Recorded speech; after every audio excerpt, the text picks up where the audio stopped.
तो कहानी की शुरुआत होती है और हमें नैन्सी नाम की एक औरत को दिखाया जाता है जो कि अपनी कार से अपने नालायक हस्बैंड को कहीं पर ढूंढ रही होती है। यहाँ पर हमें पता चलता है कि नैन्सी शादी के बाद अभी खुश नहीं है, जिसकी वजह से वो एक साइकेट्रिस्ट के पास जाती है। यहाँ पर वो साइकेट्रिस्ट से बताती है कि उसकी शादी हैरी नाम के एक आदमी से साथ हो चुकी है जो कि उसके ही पिता की कंपनी में काम करता है और उसको सिर्फ नैन्सी के पैसों से मतलब है, जिसके पास वो उसके घर पर भी जाती है और उसे जोर जोर से आवाज लगाती है, लेकिन उसका हस्बैंड बाहर ही नहीं आता। जिसके बाद अब हम देखते हैं कि नैन्सी वहाँ से जाने लगती है। यहाँ पर हमें पता चलता है कि हैरी का अफेयर हनी पार्कर नाम की एक लड़की से चल रहा होता है। जिधर दूसरी तरफ हम नैन्सी को देखते हैं जो कि गुस्से में बहुत तेजी से ड्राइविंग कर रही होती है, लेकिन तभी अचानक से उसके सामने कोई अनजान चीज आ जाती है और यहाँ पर उसे देखने के बाद हमें पता चलता है कि वो एक एलियन शिप होती है, जिसकी वजह से यहाँ पर नैन्सी की कार भी बंद पड़ जाती है और अब उसकी कार स्टार्ट नहीं हो रही थी। अब इसी दौरान हम देखते हैं कि एलियन शिप से एक जोरदार लेजर आती है जो कि नैन्सी के ऊपर सीधा पड़ती है, जिसके बाद उसकी कार भी स्टार्ट हो जाती है। इसके बाद नैन्सी फौरन वहां से भागने लगती है, जिसके बाद वो वापस से हैरी के पास आकर उसे जोर जोर आवाज लगाने लगती है,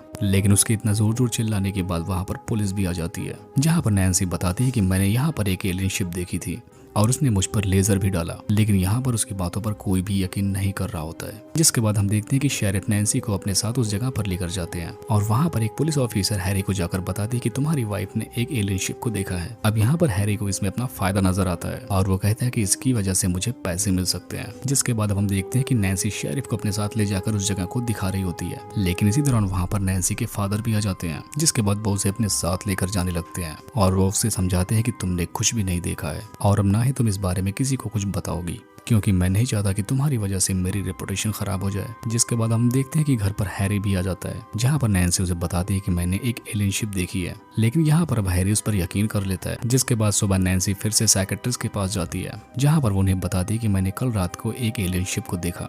जिसके बाद नैन्सी साइकेट्रिस्ट से पूछती है कि क्या तुम्हें मेरी बातों पर यकीन है, तो उसकी बातों पर साइकेट्रिस्ट हाँ बोल देती है। जिसके बाद हम देखते हैं कि नैन्सी अपने हस्बैंड से कहती है कि मुझे उस जगह पर फिर से जाना होगा और वहां जाकर कुछ सबूतों को इकट्ठा करना होगा ताकि लोग मुझ पर यकीन कर सकें। जिसके बाद हम देखते हैं कि ये दोनों उसी जगह पर फिर से जाते हैं जहाँ पर नैन्सी ने एलियन शिप को देखा होता है और हम देखते हैं कि थोड़ी ही देर बाद वहां पर फिर से वही एलियन शिप आ जाती है। जिसके बाद नैन्सी उसे देखकर बहुत खुश होती है और अपने हस्बैंड से कहती है कि देखो मैंने झूठ नहीं कहा था।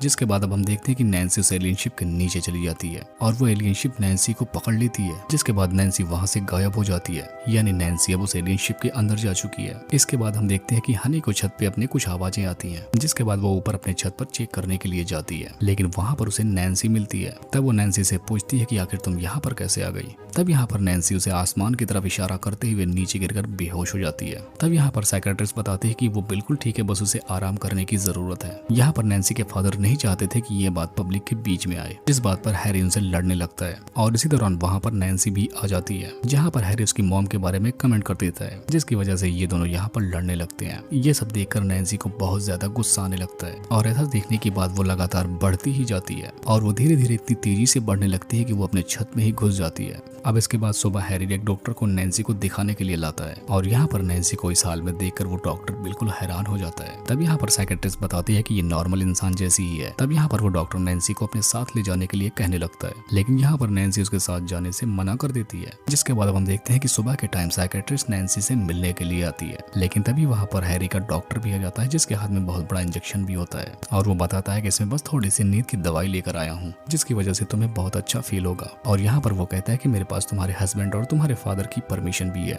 तब उससे नैन्सी कहती है कि आखिर मेरी परमिशन का क्या। जिसके बाद वो ऐसा कहते हुए उसके हाथों से इंजेक्शन ले लेती है और वो डॉक्टर से कहती है कि मुझसे ज्यादा इसे तुम्हारी जरूरत है। इसके बाद नैन्सी इंजेक्शन को फेंकते हुए वहां से जाने लगती है। अब इसके बाद हम देखते हैं कि हैरी जब रात में डिनर के लिए आता है और वो दोनों डिनर करने लगते हैं। तब यहाँ पर नैन्सी उसे बताती है कि ये सब कुछ बहुत रोमांटिक है, क्या तुम्हें याद है कि हमने लास्ट डिनर कब किया था। यहाँ पर नैन्सी उसे बताती है कि जब से मेरे साथ ये इंसिडेंट हुआ है तब से हम बहुत करीब आ चुके हैं और हमको इस बारे में बात करनी चाहिए। लेकिन इस बात पर नैन्सी का हस्बैंड उसे उल्टा सीधा बोलने लगता है। वो उससे कहता है कि तुम बस बीमार हो, तुम्हारी तबीयत ठीक नहीं, तुम्हें इलाज की जरूरत है, जिसकी वजह से नैन्सी को काफी गुस्सा आ जाता है। जिसके बाद वहाँ पर मौजूद एक ट्रक को उठाकर दूर फेंक देती है। जिसके बाद यहाँ पर हैरी नैन्सी को और भी बुरा भला बोलने लगता है। जिसके बाद नैन्सी उसे कहती है कि मैं तुझे कीड़े की तरह रगड़ दूंगी, लेकिन इस दौरान अचानक से वो बेहोश हो जाती है। जिसके बाद वो बेहोश होकर वहीं पर गिर जाती है। जिसके बाद हैरी इसका मौका पाकर वहाँ से फौरन भाग निकलकर फौरन हनी के पास पहुंच जाता है। इधर हम देखते हैं कि नैन्सी के फादर भी अपने प्रोजेक्ट में बिजी होते हैं और यहाँ पर इन दोनों को उसकी कोई भी परवाह नहीं होती। अब थोड़ी देर बाद में जब नैन्सी को होश में आता है तो वो सीधा हैरी को ढूंढने के लिए शहर की तरफ निकल पड़ती है और उसे जो भी रास्ते में मिलता है वो उससे पूछती जाती है कि आखिर मेरा हस्बैंड कहाँ है।